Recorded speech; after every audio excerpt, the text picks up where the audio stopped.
What up? This is Rama Screen covering movies, TV, and entertainment, and here's my review of Batman Death in the Family interactive movie. Hey, before you watch my review, please subscribe to my channel, press that like button, and ring that bell so you can get notified whenever I post new videos. And if you would like to help support this channel, please do so at patreon.com/ramascreen. That's patreon.com/ramascreen. Let's rock this. First up, I would like to say thank you to Warner Brothers Home Entertainment for sending me the advanced copy of this Blu-ray, which will be available in stores everywhere starting October 13th. Keep in mind that this is not Black Mirror Bandersnatch. I know that that's probably the first thing that comes to mind because it's the hugely popular Choose Your Own Adventure that's still fresh in our memories. But yo, Bandersnatch was a straight up new story. It did not have a previous foundation upon which it had to build. Whereas Batman Death in the Family, we know it's a mix of the 1988 comic book arc and the 2010 animated movie Under the Red Hood. So this interactive movie has a blueprint, if you will. The million-dollar question is whether or not this is a well-crafted adaptation that caters to both the die-hard fans and the fans who may not be familiar with the original material. Well, I tell you this much. The minute the Blu-ray disc went on and the first choices came up on the screen, I was curious to see how far down the rabbit hole Jason Todd aka Robin would go in terms of killing the Joker.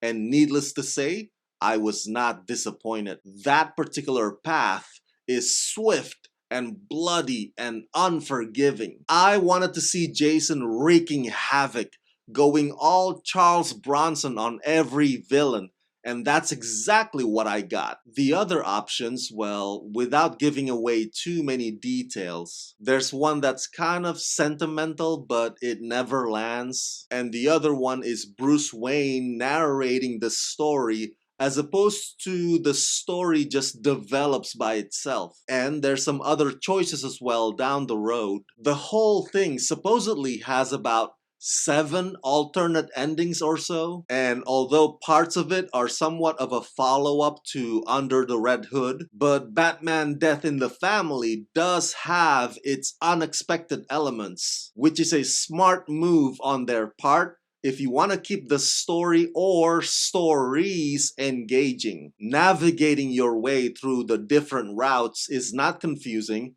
It's actually very simple, and yes, you'll end up liking certain scenarios over others. It places significant weight on your decisions. You'll find yourself saying, ooh, maybe I shouldn't have chosen this one.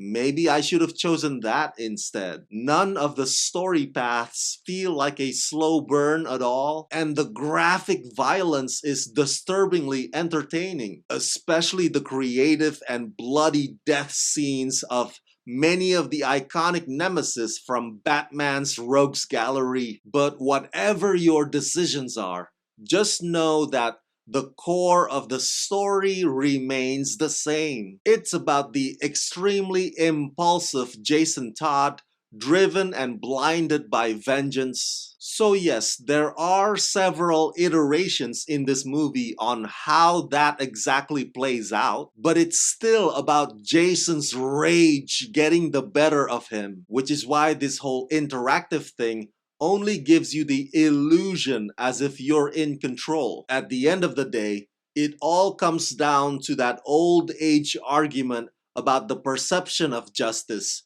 And can it still be considered justice when lines have been crossed? As far as the additional short films go, they are actually part of previous Blu-ray releases, so many of you have already seen it, but they are all equally badass and fun. Sergeant Rock and a team of legendary monsters battling Nazi zombies. I mean, come on. You cannot ask for a more hardcore fan service storyline than that. The Phantom Stranger getting spooky and Adam Strange fighting alien creatures, and then death which is inspired by Neil Gaiman's The Sandman, and Death has a very emotionally sad Twilight Zone-esque feel to it. And so, with all those titles bundled up in one Blu-ray, let's just say that you get what you paid for, or you get your money's worth